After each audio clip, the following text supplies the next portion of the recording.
15واں باب 5ویں آیت۔ ان باتوں کے بعد میں نے دیکھا کہ شہادت کے خیمہ کا مقدس آسمان میں کھولا گیا۔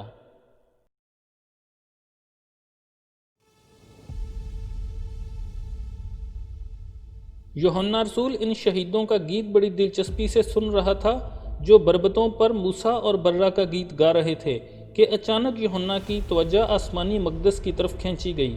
جب کبھی یوحنا کوئی نیا منظر اچانک دیکھتا تو وہ اپنا بیان یوں درج کرتا، پھر میں نے دیکھا۔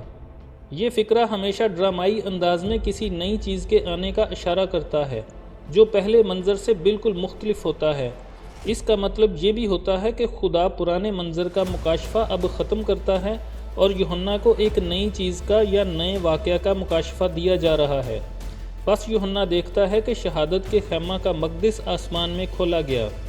شہادت کے خیمہ کا ذکر کلام مقدس میں صرف 5 دفعہ آیا ہے، اگرچہ اس خیمہ کو بہت سے دوسرے ناموں سے بھی پکارا گیا ہے۔ اس آیت میں جو منظر دکھایا گیا ہے وہ آسمانی ہے، اور شہادت کا خیمہ بھی آسمانی اور حقیقی ہے۔ یہی وہ خیمہ تھا جو پہاڑ پر موسیٰ کو دکھایا گیا اور اسے ہدایت کی گئی کہ مسکن اور اس کے سارے سامان کا جو نمونہ میں تجھے دکھاؤں ٹھیک اسی کے مطابق تم اسے بنانا۔ اور خدا نے اس ہدایت کو دوبارہ دہرا کر کہا، دیکھ تو ان کو ٹھیک ان کے نمونہ کے مطابق جو تجھے پہاڑ پر دکھایا گیا ہے بنانا۔ چنانچہ موسیٰ نے جو خیمہ بیابان میں بنوایا وہ اس آسمانی اور حقیقی خیمہ کی ہو بہو نقل تھی۔ اس خیمہ کے جسے مسکن بھی کہا گیا ہے 2 حصے تھے، یعنی پاک مقام اور پاک ترین مقام۔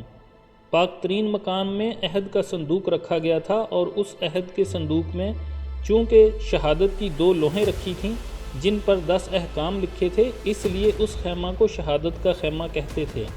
پاک مقام اور پاک ترین مقام کے درمیان میں پردہ ہوتا تھا، اور ایک پردہ پاک مقام کے سامنے ہوتا تھا جو صحن کی طرف رخ کرتا تھا۔ یوحنا رسول نے دیکھا کہ پاک ترین مقام کا پردہ کھلنا شروع ہو گیا ہے اور آسمانی مقدس نظر آنا شروع ہو گیا ہے۔ آسمانی مقدس کا ذکر مکاشفہ 11 باب کی 19 آیت میں آ چکا ہے، اور خدا کا جو مقدس آسمان پر ہے وہ کھولا گیا اور اس کے مقدس میں سے اس کے عہد کا صندوق دکھائی دیا۔ پس مکاشفہ میں یہ دوسری بار آسمانی مقدس کھولا گیا۔ ہم مکاشفہ کی کتاب میں اسرائیل کے زمانہ کے نام اور چیزیں دیکھتے ہیں، مثلا شہادت کا خیمہ، مسکن یا مقدس، عہد کا صندوق، موسیٰ کا گیت، طمار، سنہری قربانگاہ، سینگ، عود، آگ، بنی اسرائیل، 12 قبیلے، چراغدان، من، زندگی کا درخت، یروشلم، کمہار کے برتن وغیرہ۔ پس مکاشفہ کی کتاب میں دوبارہ اسرائیلی ماحول نظر آتا ہے، اور 1000 سالہ بادشاہت میں تو یقیناً مکمل اسرائیلی ماحول ہی ہوگا، کیونکہ رومیو 9 باب کی 4 آیت کے مطابق خدا اسرائیل کے ساتھ کیے ہوئے تمام وعدے اسی وقت پورے کرے گا۔